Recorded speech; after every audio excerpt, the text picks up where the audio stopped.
Welcome to this explainer on China Merchants Bank. Today, we're breaking down a really interesting situation.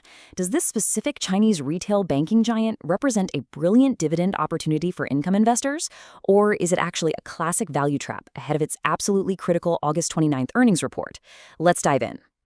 With its Hong Kong listed shares hovering right around 48 to 49 Hong Kong dollars and a massive earnings test looming just around the corner, we're going to answer one simple core question today.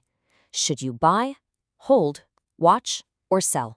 Section 1, the high-yield retail giant, high returns versus high tension. So, the main attraction bringing income seekers to this bank is a highly compelling dividend yield of roughly 4.7%. Just this past August, they paid out 1.153 Hong Kong dollars per share.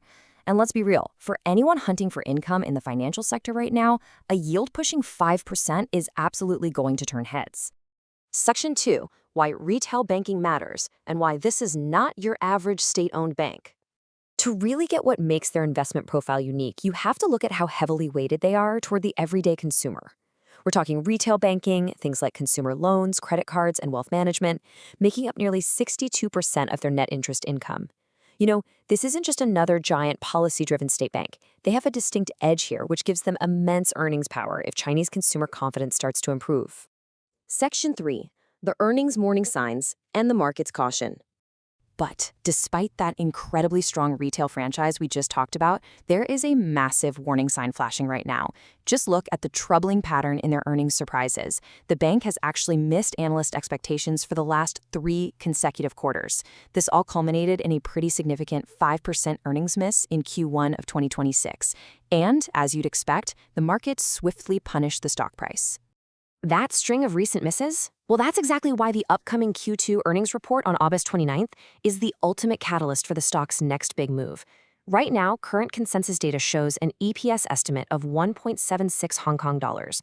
Honestly, whether they beat, meet, or miss that specific number is going to completely dictate the market's next reaction. Now, to fully appreciate why their earnings have been struggling lately, we need to quickly talk about net interest margin, or NIM. Think of NIM as the absolute lifeblood of any bank's profitability. It's basically just the spread between what a bank earns from lending money out and what it has to pay out to its depositors. Pretty simple, right? Well, this concept perfectly illustrates the core macro threat China Merchants Bank is battling right now. Think about it like this. If the rates they pay on deposits stay sticky and stubborn, but the rates they can charge on loans are being forced down, that margin gets completely squeezed. In the finance world, we call this NIM compression. And here's the kicker. Even if the bank manages to actually grow its total volume of loans, that squeezed margin directly eats away at their profit growth. Now, combine that squeezed margin with some broader Chinese macroeconomic headwinds. We're talking things like property sector weakness and consumer credit deterioration, and you've basically got an anvil weighing down on the bank's bottom line. It's the classic bear thesis. If margins fall while bad debts and credit losses rise, profitability just gets crushed. On top of all that, we really need to keep a close eye on leadership, specifically the newly appointed president, Wang Xiaocheng, and how he navigates these exact credit strategies and cost controls in such a tough environment.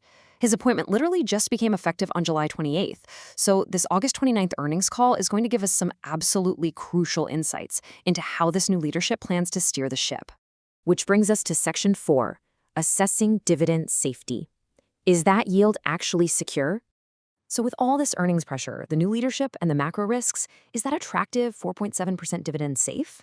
Well, the good news for income investors is right here in their payout ratio. They actually only pay out about 34% of their earnings.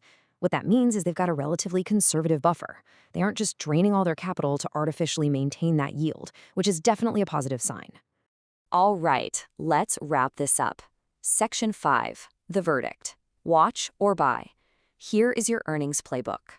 Here's your concrete playbook for when that August 29th data finally drops. Now, if you're a new investor, watch is definitely the smartest pre-earnings stance. Ideally, you want to buy on a pullback where the fundamentals, like that NIM we talked about, and overall credit quality are finally showing stability.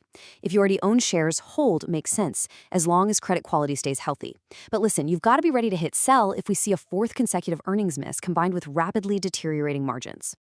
As we wrap up this explainer, I want to leave you with a really vital reminder when it comes to this sector.